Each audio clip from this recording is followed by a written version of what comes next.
Existujú športovci, ktorí vo svojom obore alebo vo svojej disciplíne urobili naozaj dieru do sveta a niečo po nich ostalo. Takým je aj fenomenálny trojskokan 80. rokov Willie Banks zo Spojených štátov. Ten dokonca viac ako 10 rokov držal aj svetový rekord v trojskoku, avšak nikdy nezískal žiadnu olympijskú medailu. I napriek tomu ho organizátori všetkých svetových mítingov radi videli vo svojom programe. A aj o tom, ale aj o iných veciach sa budeme zhovárať s týmto fenomenálnym atlétom. Willie, thank you so much for your time. I appreciate that you have this interview for us, for the spectator of ta3, our television. So thank you so much.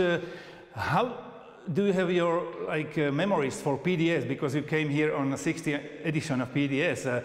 Do you remember, because you went all around the world on meetings, even in East Europe, Sofia, maybe Moscow, Berlin, Budapest, I don't know. Do you have some mess, or do you have some straight memories for PTS? Well, first of all, thank you so much for inviting me. I mean, this is an amazing place to come and to relive the memories that I have of competing in what was Czechoslovakia, now Slovakia, and I remember being in Bratislava and competing in the PTS and having such a wonderful time because everybody seemed to enjoy the sport. I signed a lot of autographs, I met a lot of good people, and we had great competition. So I'm very appreciative to be able to share this 60th anniversary of this event.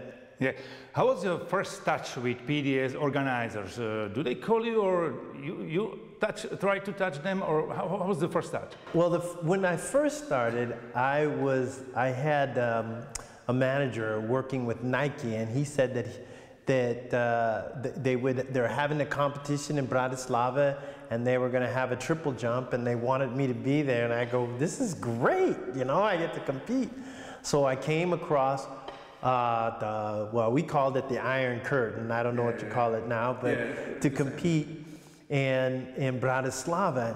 And I was a little nervous because I didn't know, you know, how they were going to accept Americans coming to, Czechoslovakia. But they were so welcoming people. I even had the opportunity to visit someone's home and have dinner. So what a wonderful place. And one of the things I liked about coming here was they would give crystal. I had some heavy crystal. I didn't know how I was going to get it home, but I didn't care. I just was amazed at how intricate and beautiful the crystal was, and I got most of it home without being broken.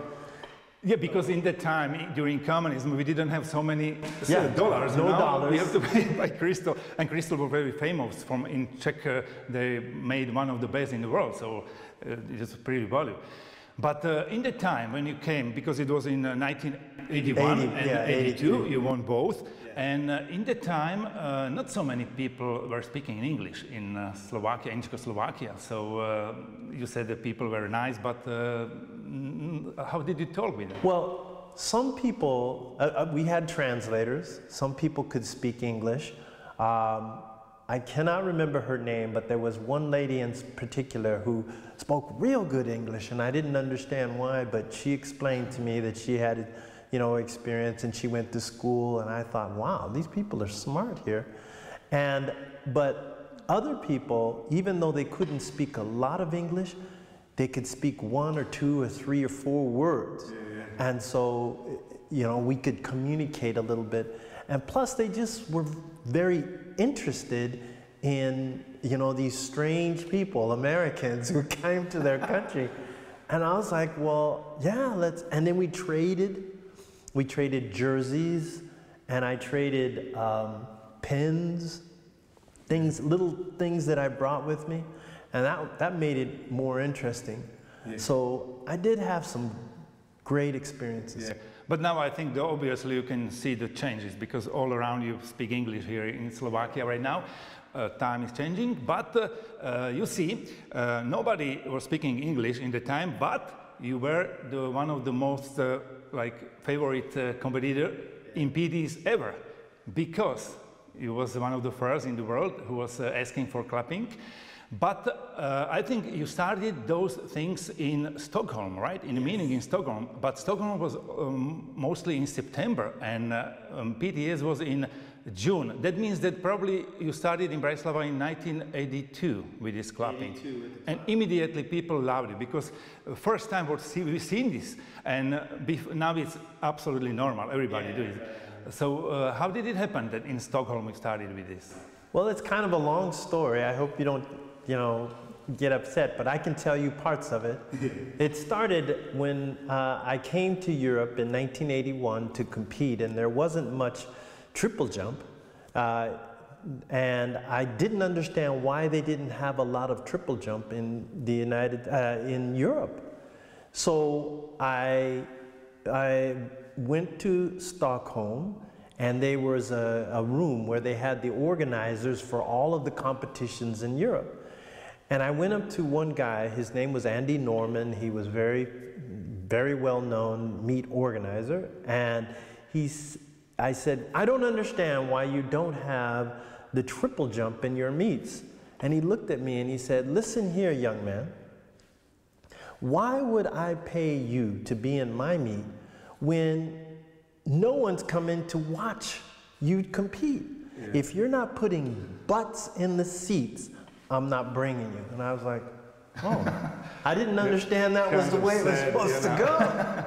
But I was very upset, and I remember going to my room, and then I decided, I'm going to show them how exciting the triple jump is. I didn't know how, but I thought if I broke the world record, that would be exciting. So I went to the meet, I put my headphones on, and I had my Walkman, and I was dancing like I always dance, having a good time. And there were 5 drunk Swedes in the stadium. Yeah. Right? They were right across from where I was warming up. And they were laughing and enjoying and drinking beer. And when it was my turn to come up, I took my headphones off, and I always clap 3 times. I shake my fist and I go. That's the way I started. On the runway? On the runway. And then I clapped 3 times, and these guys clapped 3 times. I was like, wait a minute. I'm trying to concentrate. And the thing happened. Yeah. And, I clapped 3 times, they clapped 3 times, and I went down, jumped maybe 1688. Which was close to their national record, the Swedish national record. Came back, I thanked those guys, they were laughing. Eventually, every time I got up, more and more people would like clap. And it wasn't just 1, 2, 3, everybody was clap. Miracle in the stadium. Clap, and I was like, oh, I like this. Yeah, this is helpful. And as I went further and further, I went to the meet organizer. I said, put 3 flags out, one at the Swedish record, one at the European record, and one at the world record. And he said, okay. So he put the flags out, and I jumped.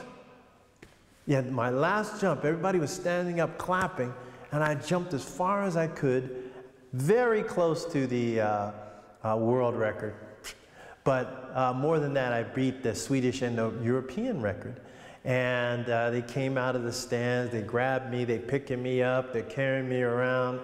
It was the most incredible moment, right? And I was like, wow, how did that happen?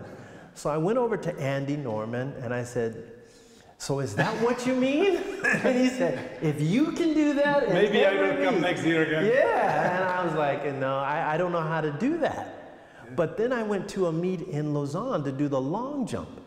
And I was jumping. I was not a really good long jumper. So I was jumping maybe, I don't know, 740, 750.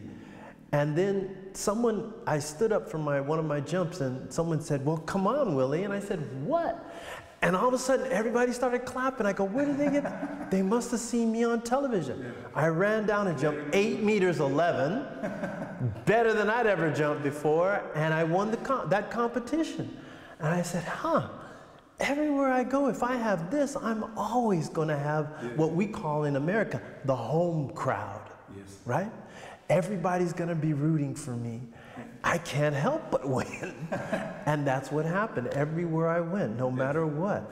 And even if I felt bad or I didn't want to jump, the minute this started, boom, And this know-how took all the world then later on. But, you know, you came from like free countries, you know, from United States, free world. You came to Czechoslovakia and maybe the other countries from east side. What was the main difference between your world in athletics and our world? What do you notice immediately? This is going to sound weird, but color. The color of buildings, the color of things just was gray. And I didn't understand until later I came back, yeah, it's about, you know, capitalism was like big color, right? Yeah. What I also thought was different was how people kind of lived. You know, I remember spending some time, it wasn't in Czechoslovakia, it was in Bulgaria. And I sat with some people and I started comparing. I said, well, you know, we have this. And they go, we have that. And I go, oh, really? And we have that. And they go, no, we have that too. And I thought, maybe America's not as good as I thought, right? But then I realized they did have it, but it was government given and we had to purchase it, right? And so the level of the equipment of the machine, like the washing machine or the dryer or the dishwasher or something like that was different because of the competition. Yeah. Right? We all these had, but the quality was different, you know? Yeah, so that was different. And then people seemed to be more friendly, you know, because they had to work together. And everybody had to work together to move, to do something, or, you know, to create something. Whereas in the United States, it's about individual freedom, right? And so everybody's going out trying to do the best they can for themselves and their family, which was different. And then I'm a Black American, right? And so we had that problem too. You know, we had to get through the racial issue.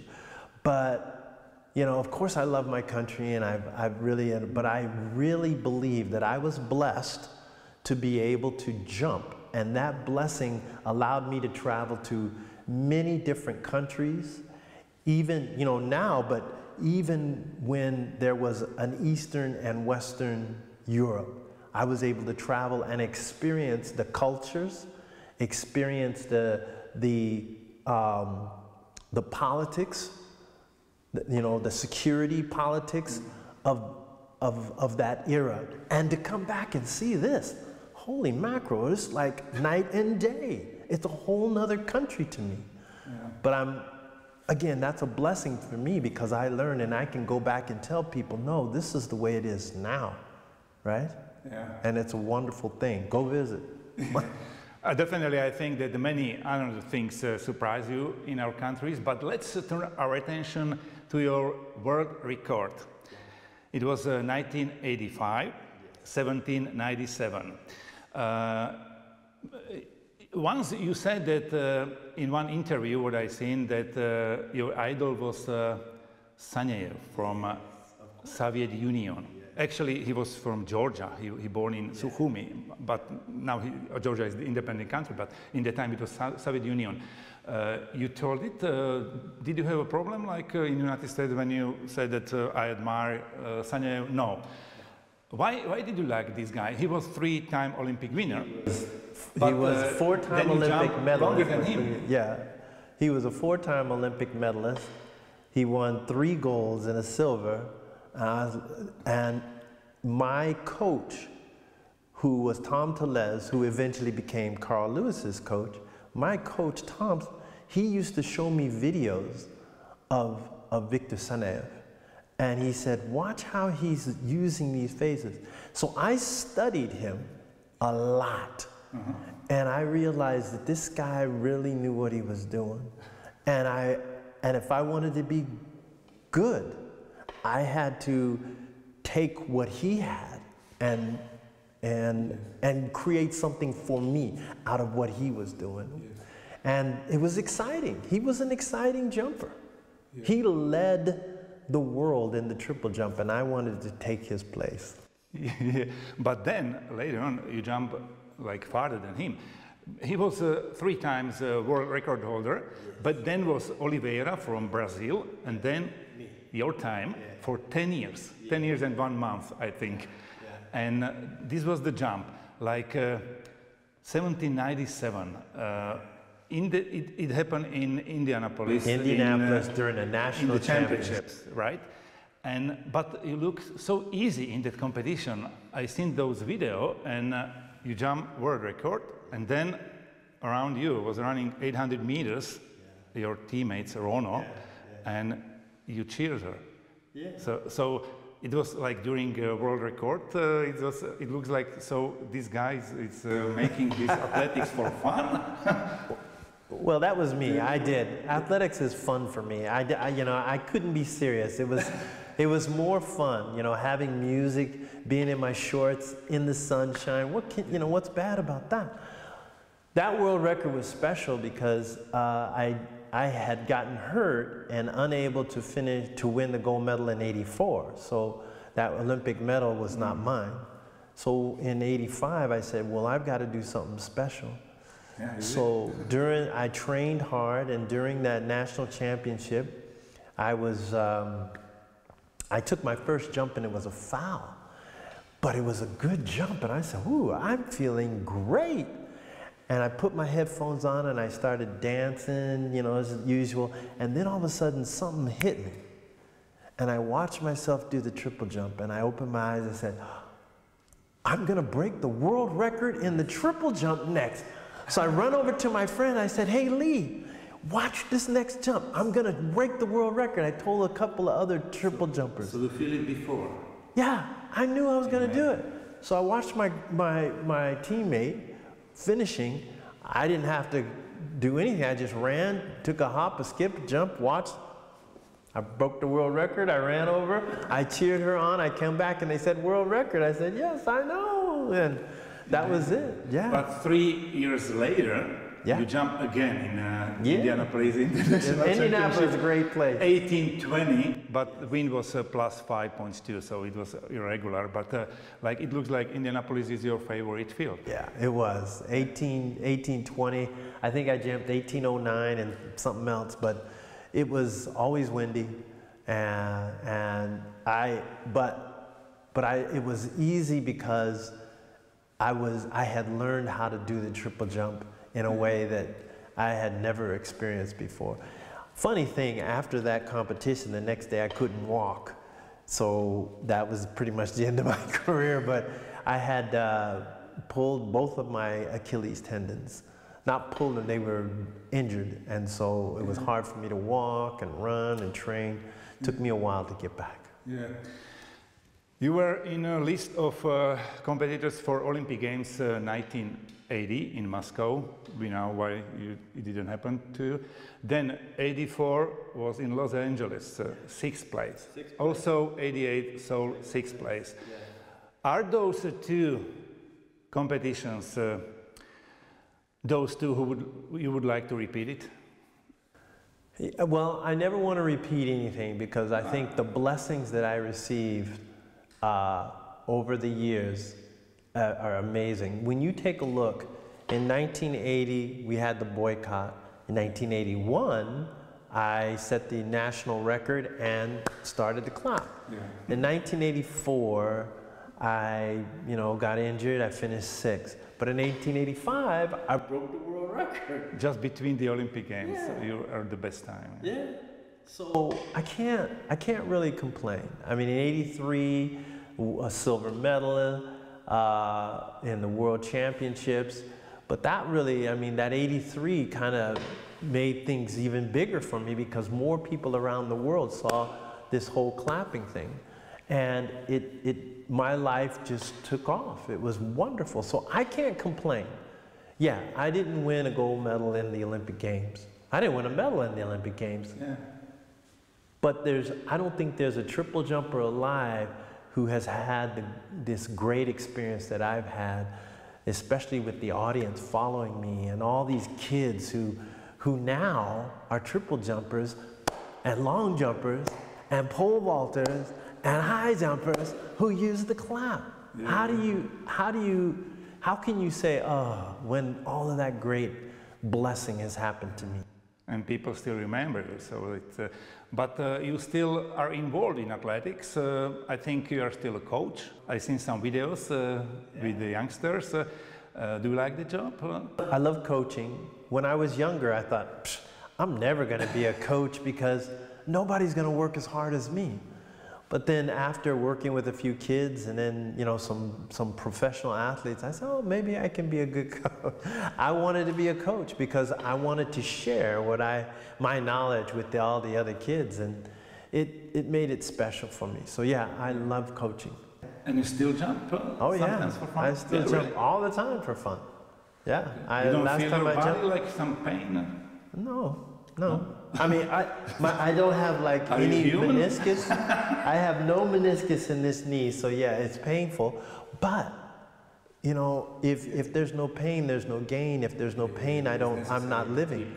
So I just keep moving. I believe that motion is lotion, which means if you're not moving, you're gonna freeze up like a car, right? You need to oil a car. Well, you need to keep the circulation in my knees, all my joints and my muscles in order to move. You know, I don't want to freeze up. So I enjoy it. I love to dance. I love music. As you know, I've always been that way. And I love going outside and jumping. Okay, Willie, thank you so much. I hope you will enjoy PTS meeting, 60th edition, and also Slovakia.